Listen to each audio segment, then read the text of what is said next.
2027, the year the world ends. Nostradamus' shocking prediction revealed. Nostradamus, the mysterious French seer whose cryptic verses have predicted wars, plagues, and political upheaval, may have left behind his most terrifying warning yet. Some believe he foresaw a global collapse tied to the year 2027, a final reckoning. But is it truly the end of the world, or the beginning of a deeper transformation? In this episode of The Journey of Wisdom, we explore the shocking prediction and the real-world events that seem to echo it. Not to spread fear, but to ask, what can we learn and how should we respond? Let's begin. 1. Introduction to Nostradamus. Nostradamus, born Michel de Nostradame in 16th century France, remains one of the most enigmatic and revered figures in the realm of prophecy. A physician, astrologer, and seer, he is best known for his book Les Prophéties, The Centuries, a collection of hundreds of cryptic four-line verses known as quatrains. Written in a blend of archaic French, Latin, and symbolic imagery, these verses are believed to conceal predictions about the future of humanity. Over the centuries, Nostradamus' writings have captured the imagination of scholars, skeptics, and believers alike. According to popular belief, an astonishing 99% of his prophecies have already come true, an extraordinary claim that continues to fuel debate and fascination. While historians urge caution in interpreting his work literally, the uncanny alignment of many of his verses with real-world events lends his legacy an almost mythical credibility. One of the most widely discussed quatrains attributed to Nostradamus is found in Century 9, verse 18. Many believe this verse eerily foreshadows the global outbreak of COVID-19 in 2020. The passage reads, "A great plague will come along the river of the East. The cries of mankind will echo across the skies. After 580 years or more, the great empire of man shall come to an end."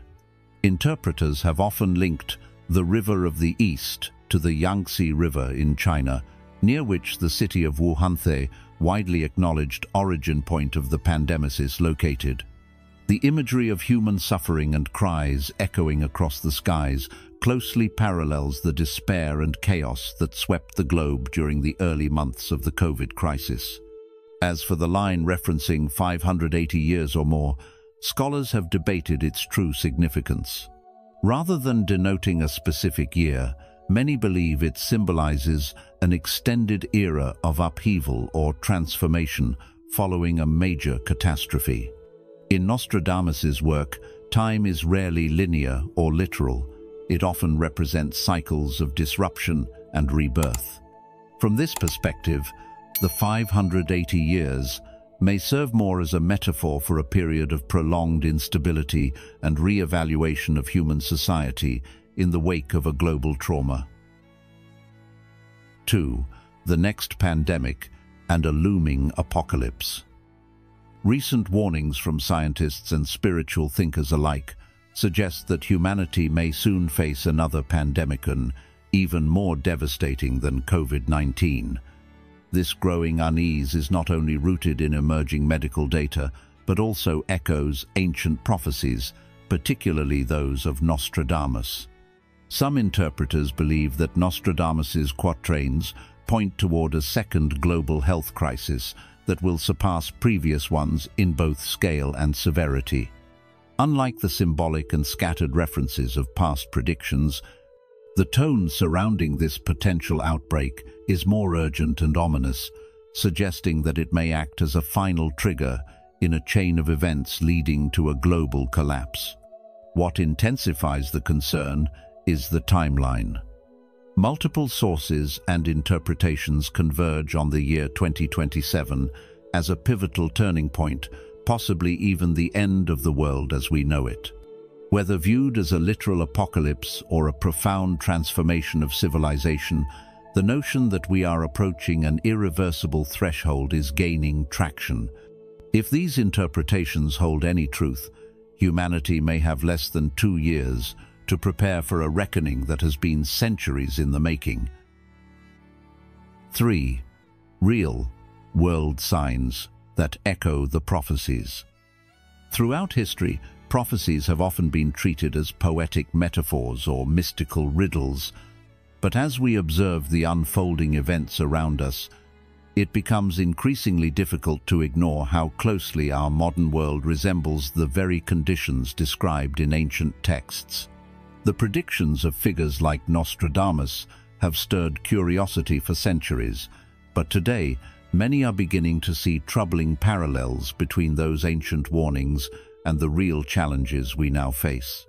Rather than viewing these as ominous declarations of doom, we can treat them as wake-up calls, urgent invitations to re-evaluate the path humanity is walking. Across environmental, political, and spiritual dimensions, our era is echoing with signs that suggest a profound shift is either already underway or quickly approaching, reminding us that the future is not set in stone, but shaped by our collective choices in the present. One of the most pressing signs comes from the natural world itself. The climate crisis is no longer a distant worry but a daily reality for millions. The planet is warming faster than predicted, and with that comes the unraveling of ecological balance. Polar ice melting at historic rates, rising sea levels threatening coastal communities, and extreme weather becoming more violent and unpredictable. From blazing wildfires turning once thriving forests into ashes to floods displacing entire populations, nature seems to be sending a message that cannot be ignored. It's as if the Earth is responding to centuries of exploitation and imbalance, crying out through storms and droughts alike. While some may see these events as coincidences or consequences of modern industrialization, others recognize a deeper pattern that mirrors ancient forewarnings about a world out of sync with the rhythms of nature. In today's context, this isn't just about prophecy, it's about responsibility. We are the stewards of the earth, and our modern way of life must evolve to reflect a deeper harmony with the planet if we are to prevent further destruction. At the same time, human conflict has reached a critical point. Political instability and division are shaking nations from within and pushing them against one another from without. Regional wars, ideological extremism, and the unraveling of diplomatic cooperation have created a world where trust between nations is rapidly eroding. We see global powers posturing with military force, proxy conflicts fueled by misinformation, and a rise in nationalism that pits neighbor against neighbor. These are not isolated events. They are part of a broader pattern of fragmentation, much like the prophecies warned. The warnings speak of a time when humanity would turn on itself, not just through weapons and wars, but through the breakdown of shared values and collective purpose. And here we are, watching international institutions falter under the weight of disagreement and fear.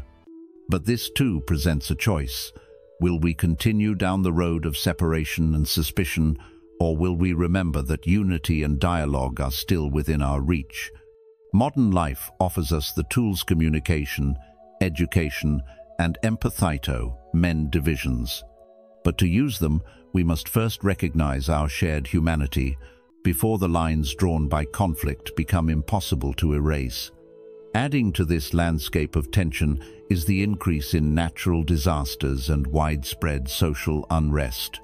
Earthquakes, tsunamis, hurricanes, disasters that once seemed rare now dominate the news cycle with unsettling frequency. Yet beyond the physical disruptions lies something even more profound, a psychological and spiritual upheaval. Societies are no longer just divided by politics. They are fractured by a deeper sense of disconnection and existential uncertainty. People are losing faith, not only in governments or systems, but in the very meaning of life itself. Traditional religious institutions struggle to maintain relevance in a fast-paced digital age, while more and more individuals describe feeling lost, anxious, and spiritually empty. This is perhaps the most significant echo of all, for the prophecies often speak not just of fire and war, but of a time when the human soul itself would be in crisis. We are now living through a period where millions are seeking meaning in a world that feels increasingly chaotic and hollow. Yet within that struggle lies a seed of transformation.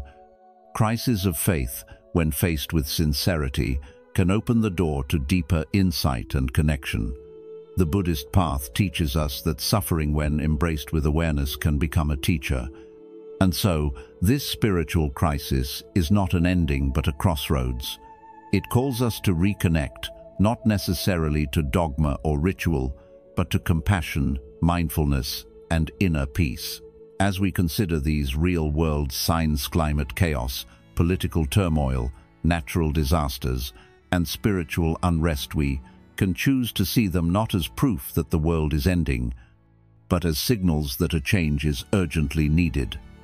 The old ways are falling apart, not because of fate, but because they no longer serve the well-being of humanity or the planet.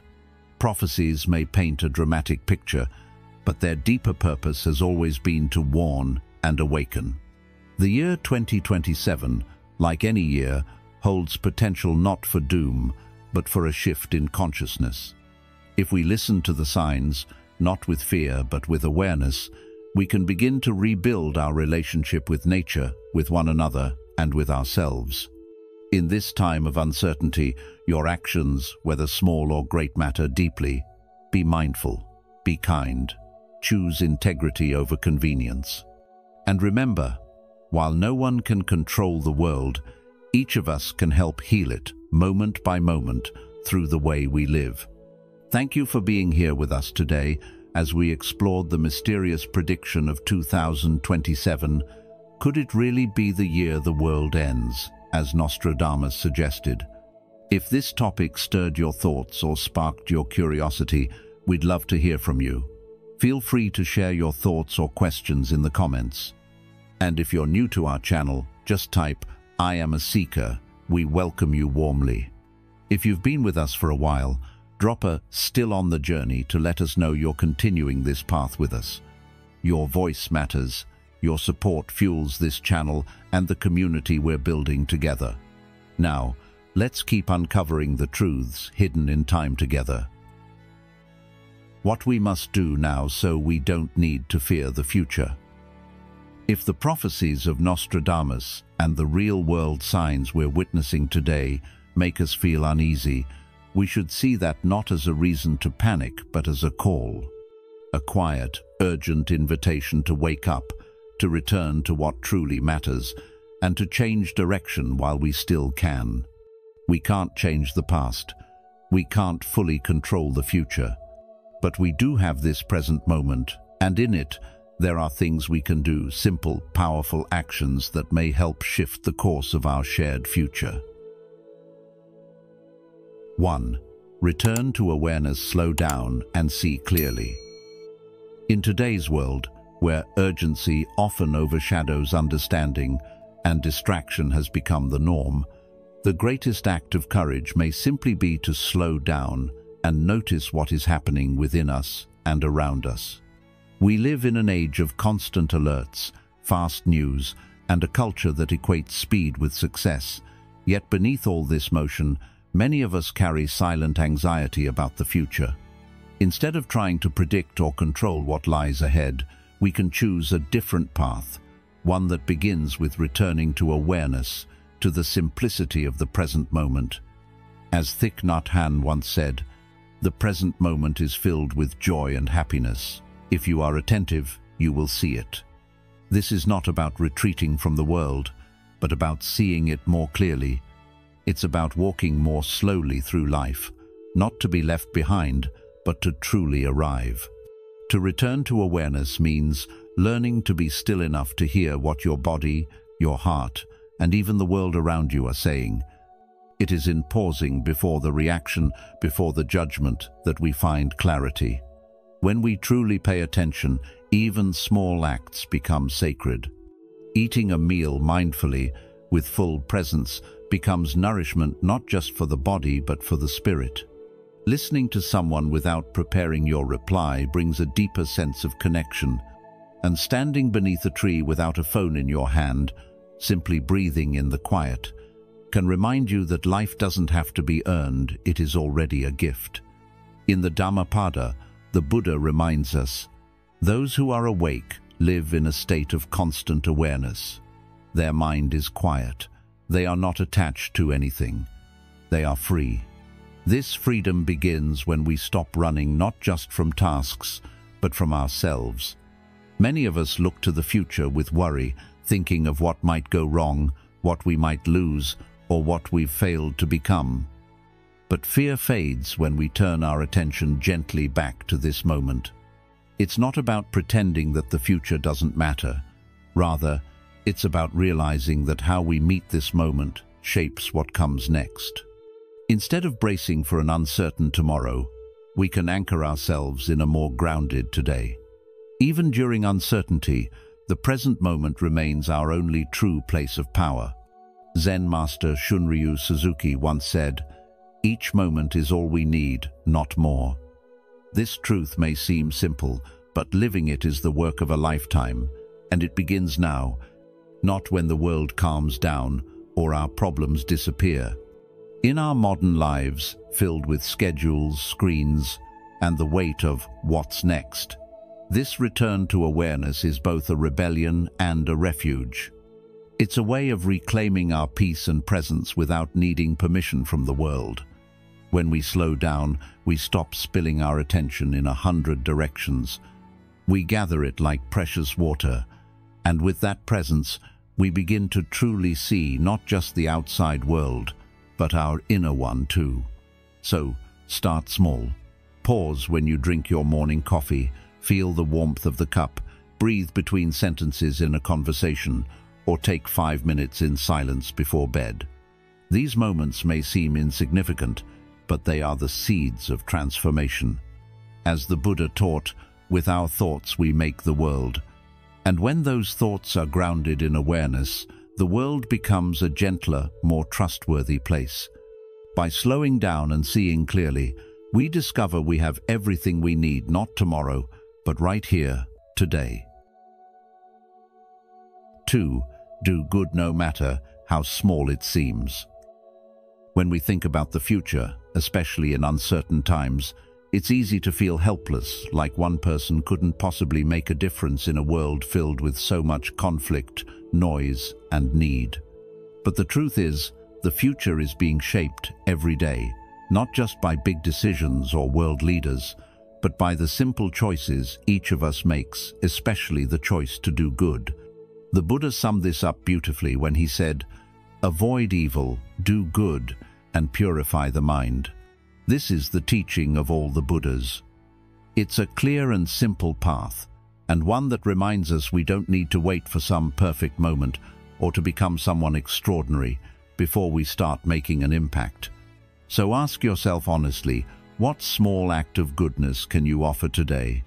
Is there someone who needs a kind word, a little patience, or a gentle smile from you? These may seem like tiny gestures, but they create ripples that go far beyond what we can see. Just like drops of water filling a jar, small acts of good build a life of meaning, compassion, and peace, not just for ourselves, but for those around us too. You might be wondering, does it really matter if I hold the door open for someone, or pick up a piece of trash, or say thank you from the heart? The answer is yes. Because every action carries intention, and every intention carries energy. Doing good, even when no one is watching, builds inner strength and quiet confidence. It tells the world and your own mind that you're not powerless, that you care. In a world that often rewards big noise and flashy gestures, it takes real courage to do the quiet work of goodness. But this is the kind of strength that lasts. And the beautiful thing is, the more you do good, the more your heart opens, and you start to see opportunities for kindness everywhere. As the Dalai Lama said, "Be kind whenever possible. It is always possible." Let that sink in for a moment. Always possible. Even when life is tough, even when you feel tired, even when no one thanks you. Why? Because doing good is not just a gift to others, it's a form of healing for yourself. Let's take it one step further. What if doing good isn't just about how you treat others, but also how you treat yourself? Speaking gently to yourself when you make a mistake, resting when you need to, forgiving yourself when you fall short. These are also powerful acts of goodness. When your inner world is filled with compassion, it naturally spills outward. And over time, this builds something incredibly valuable: trust. Trust in yourself, trust in your values, and trust that no matter what the future holds, you have a compass to guide you, the compass of goodness. Think about it. In a future filled with unknowns, wouldn't you rather walk forward with a heart trained to do good than a mind trained only to fear? Wouldn't you rather be someone who brings light to dark places, even if that light is just a tiny spark? So here's the lesson. You don't need to wait for the world to change. Start by changing how you show up in it. Let every small act of kindness be your way of planting seeds of hope. Let every honest word be a way of watering those seeds. And let your life be the garden where goodness grows, quietly but powerfully. The teaching is timeless, yet always urgent. Avoid what harms, do what helps, and keep your heart clear. This is how we build a future we don't have to fear. 3. Care for the earth like she's your mother. Let's be honest with ourselves. Climate change isn't some distant warning. It's already here, showing itself in wild weather, disappearing species, rising seas, and shifting seasons. This isn't just science. It's something we can feel in our bones and see in our daily lives. But instead of falling into despair or denial, what if we responded with love, the kind of love and care we'd give our own mother? After all, isn't the earth the one who gives us everything? She feeds us, shelters us, holds us, and keeps us alive. So the question becomes, how are we showing up in return? The Buddha once said, "The kind of seed sown will produce that kind of fruit. Those who do good will reap good results." If we continue to take more than we give, using resources carelessly, buying what we don't need, and treating nature like it's disposable, then what kind of future are we planting for our children and ourselves? This isn't about guilt or shame. It's about waking up. Are we willing to look at our habits, how we shop, how we travel, how we eat, and even how we throw things away, and ask, does this help heal the earth or harm her? You might be thinking, what difference can I make? And it's a fair question. But just like every drop of water creates ripples in a pond, every small change in your life sends out a message. Choosing local food, walking instead of driving when possible, using less plastic, buying only what you need, these are not just lifestyle trends. They're powerful choices that say, I care. And when we act with care, something shifts inside us too. We feel more connected, more grounded, and more at peace. The clutter of consumerism begins to clear, and in that space, we discover a deeper kind of joy, the joy of living in harmony with all beings. Thich Nhat Hanh said it beautifully. We are here to awaken from the illusion of our separateness. When you care for the earth, you're also caring for yourself, because there is no separation between you and the world you live in. So ask yourself, what's one small change you can make this week that shows love for the planet? What's beautiful about this path is that it's not about perfection, it's about intention. Even a single step toward a more mindful way of living creates momentum. Maybe it starts with carrying your own bag to the store or switching off lights when you leave a room. Over time, these choices add up, not just in how they reduce harm, but in how they shape your awareness. You begin to see the sacredness in a tree, the wisdom in a river, the generosity of soil. And when we see clearly, we care naturally. That's the heart of it. Awareness leads to compassion, and compassion leads to action. So as we face an uncertain future, let us remember this. The earth doesn't need us to save her with grand gestures. She needs us to love her with small, consistent acts of care.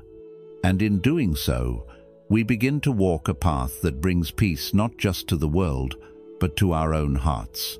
The lesson here is simple and timeless. Live gently, take only what you need, give back when you can, and treat the earth not as a resource, but as a relative.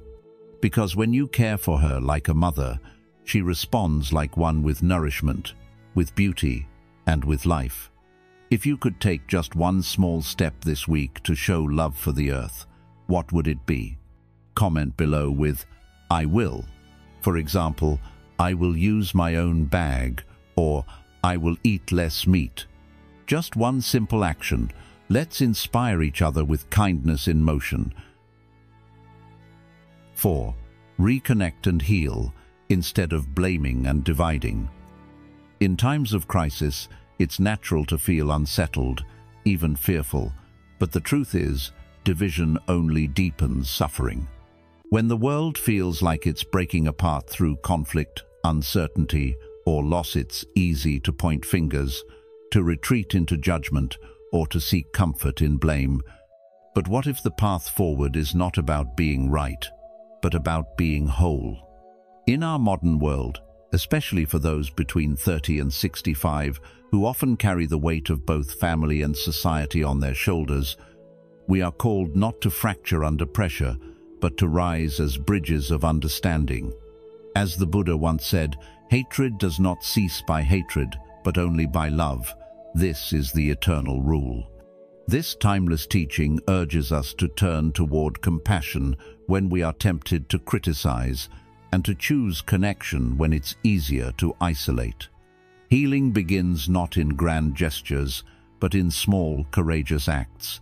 Calling a sibling you haven't spoken to in years, listening to someone's viewpoint without interrupting, or forgiving a mistake that's been eating away at your peace.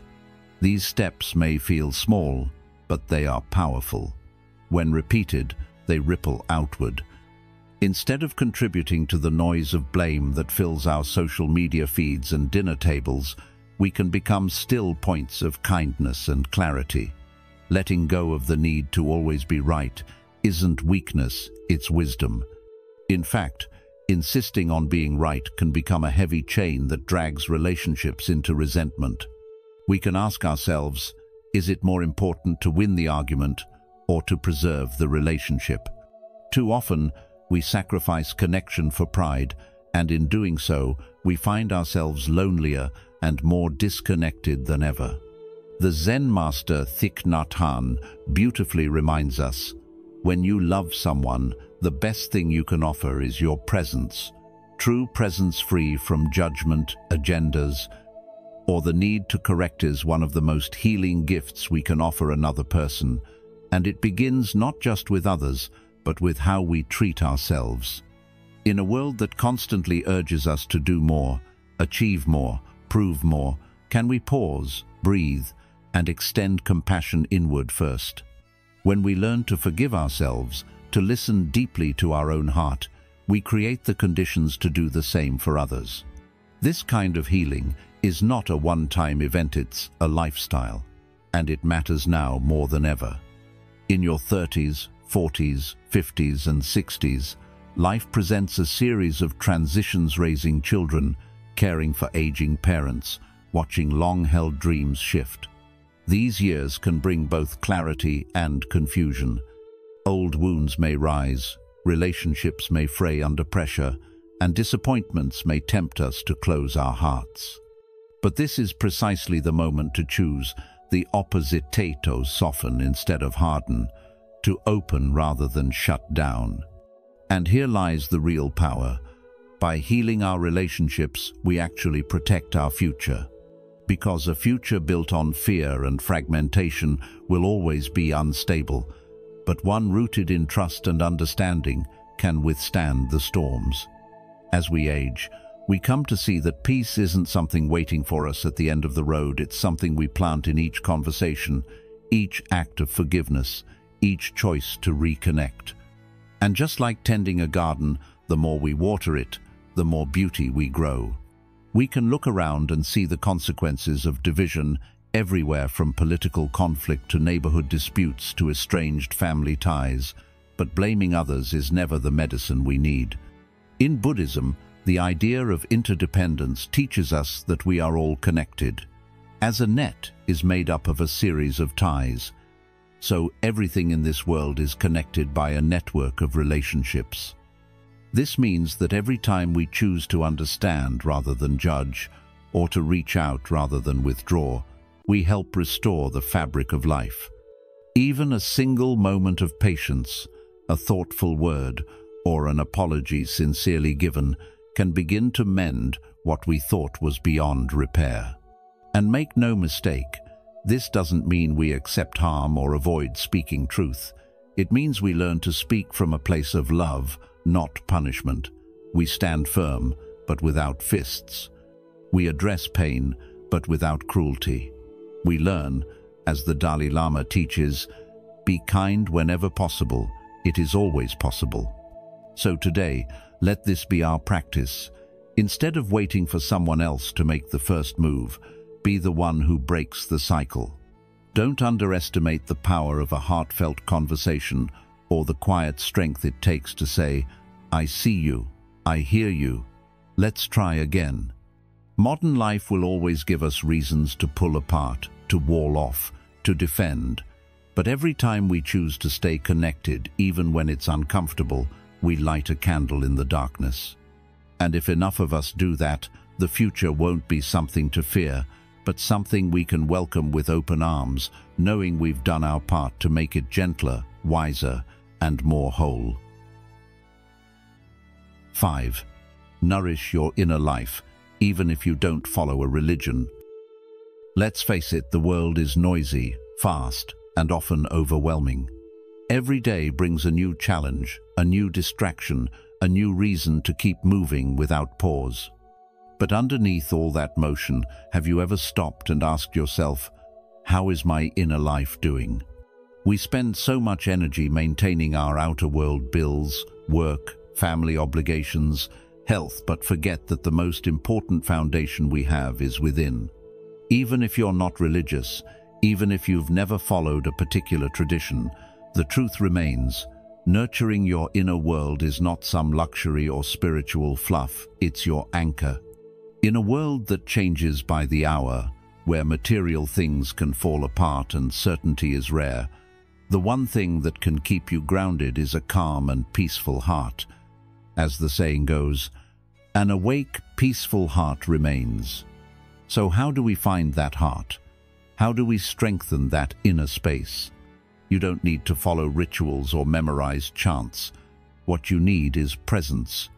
A few minutes of silence each day can create a world of difference, sitting quietly with your breath, walking slowly under the trees, or even looking at the sky with sincere appreciation. These small acts are not empty, they're medicine for a tired soul. They remind us of who we are beneath the noise. Can you think of the last time you allowed yourself to simply be, without scrolling, checking, planning, or fixing? We often believe we need to achieve something to feel worthy, but in truth, your inner life doesn't ask you to perform. It asks you to be still, to listen, and to connect with something deeper. Whether you call it spirit, presence, nature, or awareness, what matters is that you give it time and space. When you do this, you slowly start to see things more clearly. You become less reactive, more patient, and surprisingly stronger in the face of uncertainty. Think of it like this. A tree doesn't grow stronger by chasing the wind. It grows deeper roots. That's what inner nourishment does for you. It gives you roots that storms can't shake. And the beauty is, it's available to everyone, no matter your background, belief, or age. You don't have to believe in anything particular, just believe that your peace is worth tending to. What if instead of reaching for your phone first thing in the morning, you reached for your breath? What if instead of reacting to everything outside of you, you started the day by coming home to yourself, even for 5 quiet minutes? As the Buddha said, peace comes from within, do not seek it without. This is a timeless truth that speaks to our modern struggle. We look everywhere for peace in the news, in the next purchase, in another opinion, but the real sanctuary is inside you. And yes, it takes practice. Yes, it may feel unfamiliar at first. But just like a muscle, the more you return to your inner life, the stronger it becomes. You start to notice the small joys, the quiet wisdom inside simple moments. You begin to live not just with noise, but with meaning. So ask yourself today, how can I nourish my inner life, even in a small way? Can you find a moment to pause, to breathe, to reflect, not because someone told you to, but because your well-being deserves it? In the end, the lesson is simple but powerful. When you take care of your inner world, you become better equipped to face the outer one. And from that quiet strength, you help create a future not built on fear, but on presence, clarity, and peace. Whether Nostradamus' prophecy for 2027 signals the end of the world or the beginning of a deep transformation, one truth remains: we are not powerless. The signs around us, climate change, conflict, spiritual unrest, are not just warnings, but invitations to wake up, live with intention, and return to what truly matters. We cannot predict the future, but we can shape it through awareness, compassion, and mindful action. So let us move forward not with fear, but with wisdom in our hearts. Thank you for walking this path with us today. If this video offered you insight, please like, share, and subscribe to The Journey of Wisdom. And don't forget to turn on the notification bell so you never miss our upcoming videos exploring ancient teachings for modern times. Until next time, stay present, stay kind, and remember, even in uncertain times, you are part of the healing.